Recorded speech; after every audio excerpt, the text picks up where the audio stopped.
Samantala, inanunsyo ng Navotas LGU na sinimulan na nila ang konstruksyon ng river wall matapos itong bumigay at magdulot ng malawakang pagbaha sa Barangay San Jose. Target naman ng lungsod na matapos ito sa lalong madaling panahon bago pa ang napipintong high tide. May report si Catherine Landicho. Pinirma ng pahamalang lungsod ang Navotas ang pagsisimula ng konstruksyon ng bagong river wall sa Aling Nena Road, Barangay San Jose bilang kapalit ng bahagi ng pader na gumuho kamakailan. Ayon sa lokal na pamahalaan, ito ay bahagi ng kanilang agarang hakbang upang tiyakin ang kaligtasan ng mga residente at maiwasan ng karagdagang pinsala sa lugar.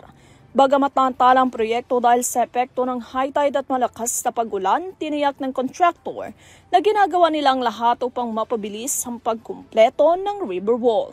Isinagawa rin ng isang pagpupulong sa pagitan ng mga kinatawan ng Navotas LGU, MMDA, DPWH, NCR sa panguna ni Director Gerald Fulgencio, DPWH Malabon Navotas Office at ang contractor ng proyekto.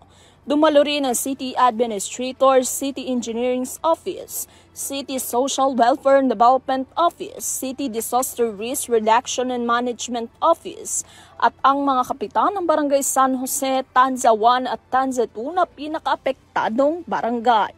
Target sana ng lokal na pamahalaan na matapos ang river wall bago ang paparating na high tide sa July 9, ngunit hindi pumasa sa welding test ng ilang bahagi ng navigational gate na gawa ng original contractor ng DPWH NCR. Bunsod nito, kumuha ang DPWH ng bagong welding team na may sertipikasyon at kaalaman sa ABS o American Bureau of Shipping na isang standard upang sa international na pamantayan sa welding para sa mga estrukturang nababad sa tubig dagat.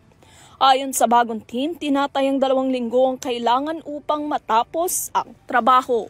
Kinakailangan nilang isaalang-alang ang panahon, high tide at low tide upang matiyak ang kalidad at tibay ng pagkakahina. Para sa URTV News, Catherine Landicho, sumasaludo sa bawat Pilipino.